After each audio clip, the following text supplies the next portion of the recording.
to SST College of Arts and Commerce, Ulhasnagar. Welcome. This is SST Edupedia. Myself, Assistant Professor Dilip Ahuja.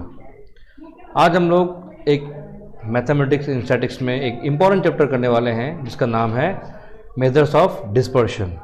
ये chapter जो है सभी तरह के स्ट्रीम में होता है, जैसे कि BCom, BMS, BBI, BFM. हर किसी को ये चैप्टर यूज़ में है, हर किसी को है. इसी से इस चैप्टर का इम्पोर्टेंस जो है वो मालूम पड़ता है. आइए थोड़ा जानते हैं इस चैप्टर में हम लोग को क्या क्या पढ़ेंगे. मैं पहले बता दूं, ये चैप्टर काफ़ी बड़ा है, इसलिए हमने इस चैप्टर को पार्ट में रखा हुआ है. तो ये जो है सिर्फ पार्ट 1 होगा, जिसमें मैंने फर्स्ट टॉपिक से कवर किया है जो है रेंज. तो इस चैप्टर में हमें range, quartile deviation, standard deviation and mean deviation, ये टॉपिक जो है हम लोग पढ़ेंगे.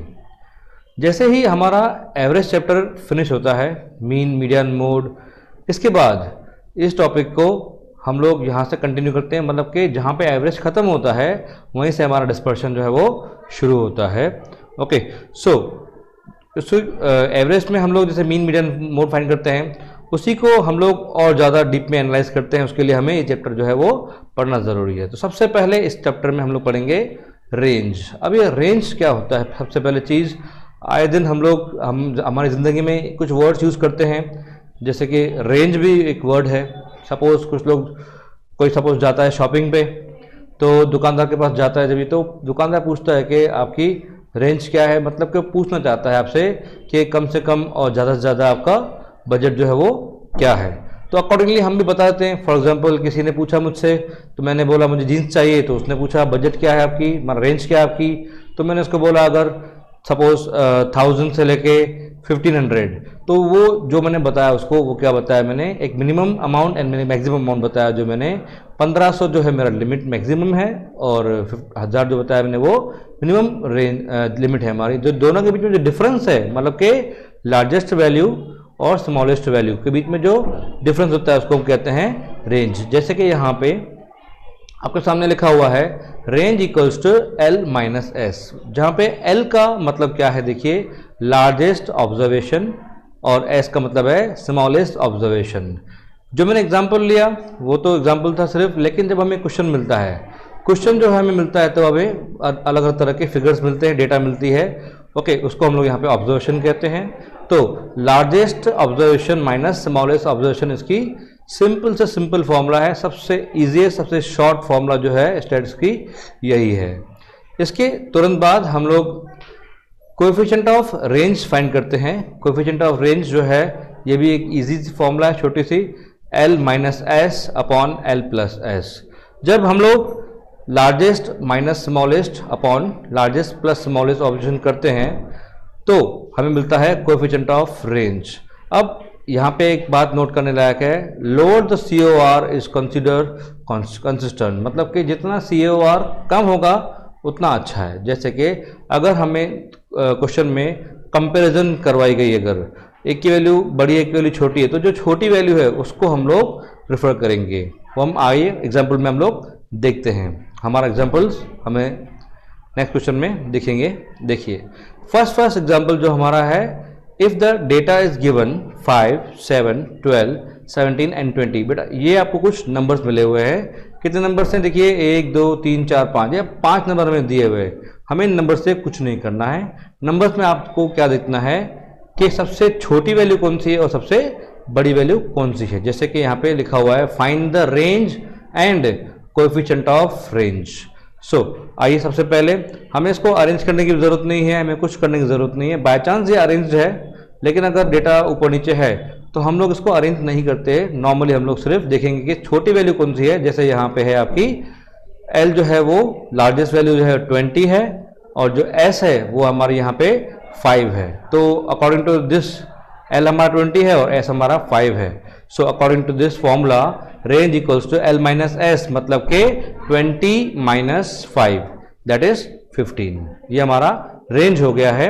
अब उसके तुरंत बाद हमें क्वेश्चन में पूछा गया है कोएफिशिएंट ऑफ रेंज.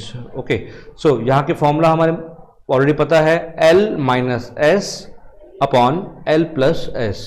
तो यहाँ पे जो हमने L और S की वैल्यू निकाल के रखी थी, 20 minus 5 upon 20 plus 5, that will be 15/25। जो आपका फाइनल आंसर आया है वो है 0.6। 99% जो इसके आंसर होते हैं वो लेस देन 0 ही आते हैं, बिकॉज ऊपर जो है माइनस है, नीचे प्लस है, तो ऊपर की वैल्यू छोटी रहती है और नीचे की वैल्यू बड़ी रहती है, तो इसकी वजह से हमारा आंसर जो है वो जीरोस में आता है। ओके, मैक्सिमम उसका आंसर 1 हो सकता है। ओके, सो नेक्स्ट हम एग्जांपल लेंगे। ये जो एग्जांपल था वो सिंगल एग्जांपल था। आइए, अगर हमें कंपैरिजन दिया रहेगा तो कैसे करेंगे इसको हम लोग देखते हैं। एग्जांपल में बताया गया है find the best performer using COR। तो यहाँ पे आपको क्या दिया हुआ है, the following data showing the result of 2 students. हमें क्या करना है, 2 स्टूडेंट्स की रिजल्ट हमें दी हुई है, लेकिन हम क्या करेंगे उसमें से COR निकालेंगे और उसमें से ढूंढेंगे कि ज़्यादा परफॉर्मेंस अच्छा किसका है। सो आइए, ए ने जो मार्क्स ली हुई हैं सब्जेक्ट्स में, फर्स्ट सब्जेक्ट में उसके मार्क लिए 42, सेकेंड में 40, थर्ड में 60, देन 92, 84, 74, और बी ने जो मार्क्स लिए हुए हैं वो क्या है 60, 64, 62, 65, 66, 68। ये हमें क्वेश्चन मिला हुआ है।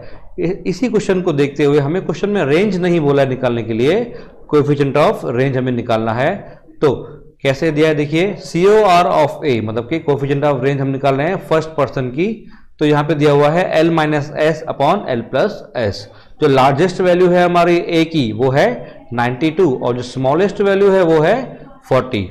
सिमिलरली अपॉन में जो है 92 + 40, ऊपर 92 - 40 किया तो आएगा 52, एंड 92 + 40 किया तो आपका आ रहा है 132। तो अब 52 डिवाइड बाय 132 करेंगे तो हमारा आंसर आ रहा है 0.39। सिमिलरली हम लोग करेंगे COR of B। COR of B के लिए फॉर्मूला हमारी सेम रहेगी L-S/L+S। सो 68 जो है सबसे बड़ी फिगर है उसकी, और जो 60 है वो सबसे छोटी फिगर है उसकी। तो क्या करेंगे हम लोग 68 - 60 एंड 68 + 60, मतलब के माइनस करने के बाद 8 और प्लस करने के बाद 128 डिवाइड करेंगे तो आया है 0.0625। अभी जैसे यहाँ पे हमें एक फर्स्ट वैल्यू मिली है 0.39 एंड सेकेंड वैल्यू जो मिली है 0.065। मैंने पहले ही आपको कहा था कि जितना इसका वैल्यू कम उतना अच्छा। जैसे कि अभी यहाँ पे B का जो परफॉर्मेंस है हमें बेटर कहलाएगा, क्योंकि उसका जो है फ्लक्चुएशन जो है वो कम है। जो COR है जितनी ज़्यादा फ्लक्चुएशन रहती है वो आपका जो है आंसर जो है वो बड़ा आता है, फ्लक्चुएशन कम रहती है तो आपका आंसर कम आता है। ओके, सो यहाँ से मालूम पड़ रहा है कि जो A है उसके सब्जेक्ट की मार्क कैसे है, किसी में ज़्यादा मार्क्स ली हुई है, किसी में कम मार्क्स ली हुई है। बट जहाँ पर जो B है इसका देखेंगे सब में मार्क्स 60+ है, मीन्स उसने जो है परफॉर्मेंस लगभग सब सब्जेक्ट में एक जैसा दिया हुआ है।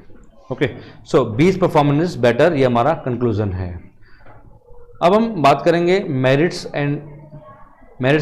ऑफ रेंज की। मेरिट्स जो है क्या है इसके, देखिए it is very simple to understand, easily समझ सकते हैं इसको, और इसको इजीली हम लोग कैलकुलेट भी कर सकते हैं, easiest to compute. Range is the quickest measure of dispersion. जो हमारे पास 4 मेजर बताया मैंने आपको, range, quartiles, standard deviation, mean deviation, सबसे इजीएस्ट तरीका जो है करने का ये रेंज है। ओके, इसके यूज कहाँ होते हैं रियल लाइफ में? क्वालिटी कंट्रोल के लिए काम आता है, फ्लक्चुएशंस इन शेयर प्राइजेस, वेदर फोरकास्ट के लिए, एंड एवरीडे लाइफ में भी हम लोग इसको इस्तेमाल करते हैं। इसके जो पार्ट 2 है वो हम लोग नेक्स्ट लेक्चर में कवर करेंगे। ओके, नेक्स्ट लेक्चर में हम लोग क्वार्टाइल्स एंड क्वार्टाइल डेविएशन जो है वो पढ़ने वाले हैं। तब तक के लिए थैंक यू।